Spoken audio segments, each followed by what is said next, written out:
Government عطا شاد boys degree college تربت کے students نے کالج کے سینئر لیکچرار رحیم مراد اور سالم رحیم کے سربراہی میں بلوچستان کے شہروں گوادر، جیونی اور پشکان کا مطالعاتی دورہ کیا، جہاں جیونی میں سن سیٹ کا نظارہ کیا اور مکران کے ساحلی پٹی سے دریافت ہونے والے ویل مچھلی کے ڈھانچے میرین ایلیٹ سی فوڈ کمپنی جیونی کا معائنہ کیا، اور میرین ایلیٹ سی فوڈ کمپنی جیونی کے نمائندہ فراز غلام حبیب نے اسٹوڈنٹس کو کمپنی کے مختلف حصوں کو دکھایا اور انہیں بریف کیا۔ بعد ازاں رات کے وقت بلوچی دیوان کا بھی اہتمام کیا گیا، جبکہ اسٹوڈنٹس نے گوادر شہر کا بھی دورہ کیا، جہاں گوادر کے پہاڑی پر پکنک بھی کی گئی۔ اسٹوڈنٹس نے اپنے تاثرات کا اظہار کرتے ہوئے کہا کہ ضلع گوادر کے مختلف علاقوں کا مطالعاتی دورہ کر کے بہت خوشی ہوئی، بہت کچھ سیکھنے کو ملا، اور مکران ڈویژن میں سیاحتی مقامات کی کمی نہیں، بس ان پر توجہ دینے کی اشد ضرورت ہے۔ کالج کے سینئر لیکچرارز رحیم مراد اور سالم رحیم نے بتایا کہ اس طرح کے مطالعاتی دوروں سے اسٹوڈنٹ دوسرے علاقوں میں آباد لوگوں کی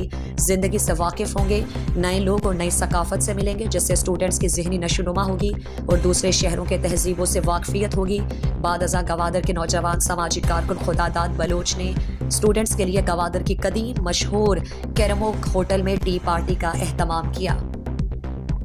مزید دلچسپ معلومات اور خبروں سے آگاہ ہونے کے لیے Gedrosia point Facebook page, Instagram, Twitter کو فالو اور یوٹیوب چینل کو سبسکرائب کریں۔ بیل آئیکن بٹن دبانا نہ بھولیں